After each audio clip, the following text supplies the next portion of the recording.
I'm Bruce Thayer. I am a descendant of Henry Thayer and his daughter Helen Thayer, who perished on the Eastland. And with me today is my daughter Cynthia, my cousin Linda, my cousin Sue, my nephew Nick, and my nephew Lyric. My nephew Nick here is proudly serving in the U.S. Navy, stationed at Whidbey Island in Washington State. My nephew Lyric, high school senior, cousin retired assistant principal, daughter high school teacher, and social service worker for the state of Illinois. And we are all descendants of Henry Thayer, who was survived by his young son, Henry Thayer, and his wife, Helen Thayer, who I knew growing up. Young Henry Thayer, who survived, was my grandfather, and he had 4 children, and we have about 15, 16 members of our Thayer family who are here today to commemorate the tragedy of the Eastland capsizing. So tell me about the experience of your family on the Eastland.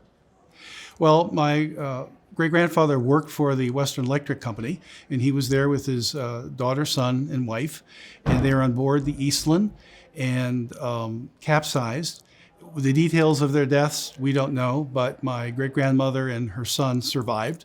And when the son grew up, he was employed for his entire life by the Western Electric Company, which I assume was a form of compensation in some way. And his mother, my great-grandmother, was also employed by the Western Electric Company. How did the story get passed down in your family? Strictly verbally, and then a few newspaper clippings and things like that. I've accumulated a few books about the topic and some videos and whatnot.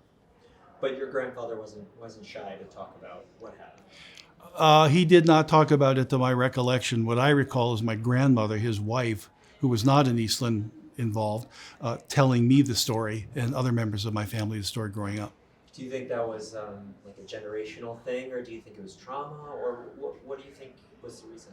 Hard to say. It's difficult to read people psychologically over the passage of many years. I do know that my great-grandmother took her son, Henry, on river cruises thereafter to help him overcome any fear he may have had about being on a boat. And on my grandparents' 25th wedding anniversary, they went on a cruise in Hawaii. So the trauma of the Eastland apparently didn't linger with respect to fear of sailing. It's a tragedy when people die, and it's a tragedy when they die and they're unremembered. And I believe that more passengers died on the Eastland than died on the Titanic. I believe that combined passengers and crew, more died on the Titanic, but in terms of passengers, the Eastland disaster was greater loss of life from the passengers. Very few people know about that. There's this tiny little plaque by the river here in Chicago. It'd be really nice to see something more elaborate going on, like a statue by the riverside. I personally would like to see somebody compose a symphony in honor of the Eastland disaster, or perhaps a symphonic mass to memorialize all these deaths.